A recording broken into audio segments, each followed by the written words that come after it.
بسم اللہ الرحمن الرحیم۔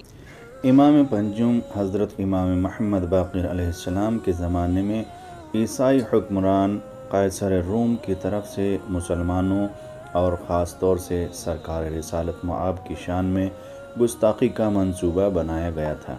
اسے امام علیہ السلام نے ایسے تدبر کے ساتھ ناکام بنایا جسے ہر دور میں یاد رکھا جائے گا۔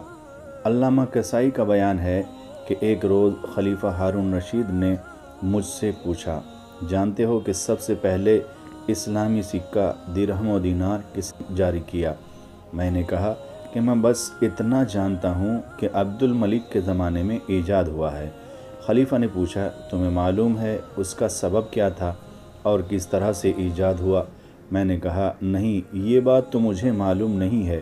خلیفہ نے بتایا کہ سابق زمانے میں کاغذ رومیوں کے کارخانوں سے آتا تھا اور مصر کے لوگ زیادہ تر نصرانی تھے جو قیصر روم کا مذہب تھا، اس لیے ہر کاغذ پر مارک اس طرح ہوتا تھا، اب ابن روح۔ مگر چونکہ یہ طرز مارک رومی زبان اور طغرے میں ہوتا تھا اس لیے عام لوگوں کو اس کا اندازہ نہیں ہوتا تھا۔ ایک دفعہ حکمران کو شبہ ہوا، اس نے مترجم سے کہا کہ اس پر جو عبارت طغرے کے اندر ہے اس کا عربی زبان میں ترجمہ کرو۔ مترجم نے بتایا کہ عیسائی مذہب کے مطابق اقانیم ثلاثہ یعنی اب ابن روح کا مارک بنایا گیا ہے، جس کے بعد خلیفہ نے مصر کے گورنر کو کہا کہ اس عیسائی مارک کو موقوف کرو، پردہ اور کپڑے وغیرہ جو تیار ہوں ان سب سے یہ مارک موقوف کر دیا جائے۔ چنانچہ اس وقت کاغذ پر عیسائیوں کی اس پسندیدہ عبارت کی بجائے یہ لکھا جانے لگا، شہد اللہ انہ لا الہ الا ہو۔ جب اس نئے مارک کے کاغذوں نے اس پر کلمہ توحید ثبت تھا رواج پایا تو قیصر روم کو نہایت ناگوار گزرا۔ اس نے خلیفہ وقت کو لکھا کہ جو کاغذ پہلے جاری تھا اسے اسی مارک کے ساتھ جاری رکھو۔ اس کے ساتھ ساتھ اس نے بہت کچھ تحفے اور ہدیے کے طور پر بھیجا، مگر خلیفہ نے اس کے نمائندے کو ان تحفوں اور ہدیوں کے ساتھ واپس روانہ کر دیا اور قیصر روم کے خط کا جواب بھی نہیں دیا۔ قیصر نے دوبارہ سفیر بھیجا اور تحفہ اور ہدیوں کی مقدار دوگنی کر دی اور خط لکھا کہ معلوم ہوتا ہے تم نے میرے ہدیے کی مقدار کو کم سمجھا، اب میں اسے دگنا کر کے روانہ کر رہا ہوں، بہتر ہے کہ تم سابق مارک والے کاغذ کو ہی رہنے دو۔ خلیفہ نے دوبارہ اس کے سفیر کو اس کے تحفوں اور ہدیوں سمیت واپس کر دیا اور خط کا کوئی جواب بھی نہیں دیا۔ تیسری دفعہ قیصر روم نے اسے تہدید آمیز خط لکھا کہ تم نے میرے خط کا جواب نہیں دیا اور میری بات بھی منظور نہیں کی۔ میں قسم کھاتا ہوں کہ اگر تم نے رومی مارک کے رواج کا حکم نہیں دیا اور اپنے اس نئے اسلامی مارک کو بند نہیں کیا تو میں بھی درہم و دینار کے سکوں کے بارے میں حکم جاری کر دوں گا کہ اس پر تمہارے رسول کو گالیاں کھلے لفظوں میں نقش کی جائیں اور انہیں تمہارے ممالک میں اچھی طرح رائج کیا جائے۔ اور تمہیں یہ بات تو معلوم ہی ہے کہ اسلامی ملک میں کوئی سکہ رائج نہیں ہے، جو ہمارے ملکوں میں سکوں پر نقش ہوتا ہے وہی تمہارے ملکوں میں جاری کیا جاتا ہے۔ لہٰذا تم اچھی طرح سوچ لو کہ اگر ہم نے ان سکوں پر تمہارے رسول کے بارے میں کچھ نقش کرا کے رائج کر دیا تو تمہاری حکومت کا کیا حال ہوگا۔ اس لیے میرا خط پڑھنے کے بعد اپنی نخوت اور خود پسندی سے باز آ جاؤ اور میرا یہ ہدیہ قبول کر کے بدستور سابق رومی مارک کے رواج کا حکم دے دو۔ اس طرح ہماری اور تمہاری سابق محبت بحال اور برقرار رہے گی۔ قیصر روم کا خط جب خلیفہ کو ملا تو اس کی عبارت پڑھ کر اور اپنی بے بسی دیکھ کر خلیفہ پر عجیب کیفیت طاری ہو گئی۔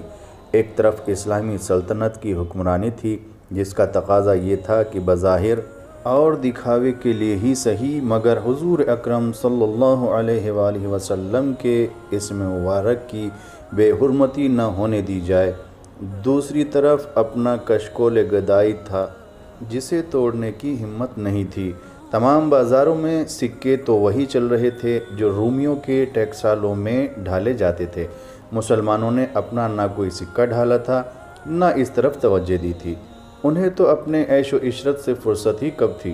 ہاں، اہل بیت پر ظلم و ستم ڈھانے میں ہر حکمران ایک دوسرے سے بازی لے جانے کی کوشش کرتا تھا۔ یہ اور بات ہے کہ جب پریشانی اور آزمائش میں مبتلا ہوتے تھے تو سوائے علی اور اولاد علی کے انہیں کسی اور دروازے سے